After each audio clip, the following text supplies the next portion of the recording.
Salut, jeudi 28 novembre 2024. 10 milliards! Bon, donc là, du coup, comme ça suffit pas de s'embrouiller avec la Russie, l'Europe se disait, et si on s'embrouillait aussi avec les Chinois?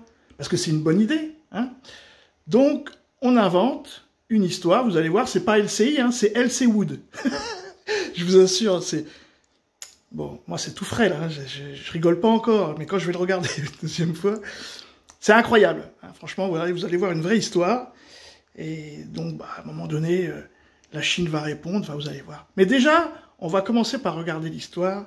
Asseyez-vous, tranquille, c'est LC Wood.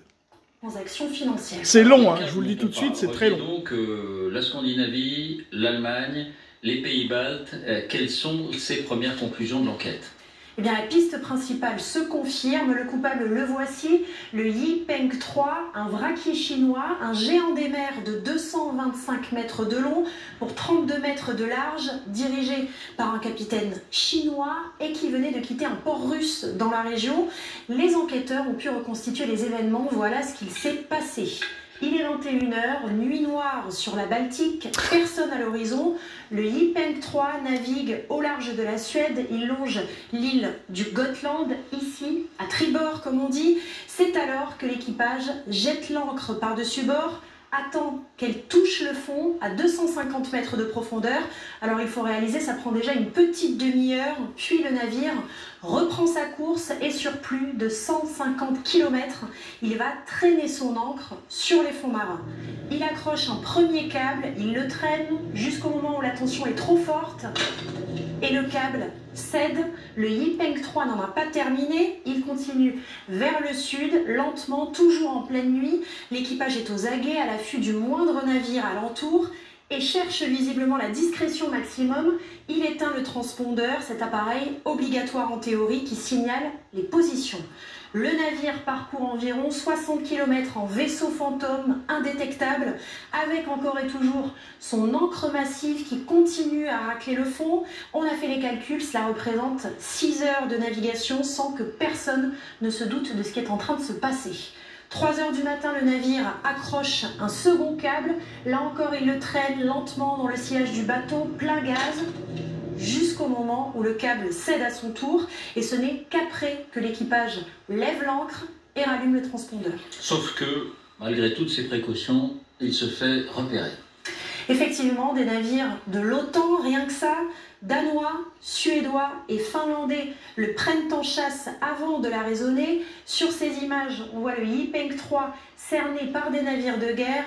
Consternation en Scandinavie. La Suède, qui vient d'adhérer à l'OTAN, rappelons-le, était visiblement la première ciblée. Elle interpelle aujourd'hui Pékin. Ce n'est pas une accusation, précise le Premier ministre suédois Ulf Kristersson, mais nous attendons que la Chine se conforme à cette demande. Alors le cargo saboteur a-t-il agi directement sur ordre de Pékin ? Pékin nie en bloc. Les enquêteurs penchent plutôt sur un contrat avec des services de renseignement russes. Rappelons que le bateau, qui travaille régulièrement avec la Russie, venait d'un port russe et qu'il transportait des engrais russes. Merci, juste. Je vous assure que vous le faites en film, tout le monde se dit mais non, ça peut pas fonctionner, parce que un bateau, tous ceux qui ont des bateaux pourront le confirmer, si vous lâchez l'ancre et qu'il commence à racler le fond, au premier gros caillou, il y a un problème, hein, ou l'ancre cède, ou le bateau, vu que l'ancre était par le devant, vous avez vu hein, le petit schéma, on va avancer, hein. Ouais, je reprenais là, vous voyez, eux ils disent que l'ancre est par le devant, hein. Donc faut s'imaginer que vous prenez un gros caillou, vous voyez, et puis donc un bateau de 250 mètres de long, c'est pas des petits ancres pour les plaisanciers. Donc si vous tirez un câble, bah, le câble, lui, il va pas faire de zigzag comme ça. Vous voyez, il va se tendre, il va se tendre, il va se tendre, il va se tendre, il va se tendre. Donc vous le retrouvez plus au même endroit.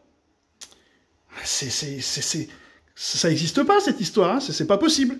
Encore, même par l'arrière, il n'y a aucun mec qui prendrait le risque de déballer son câble. Bon, déjà, il faut qu'il fasse au moins 250 mètres de long.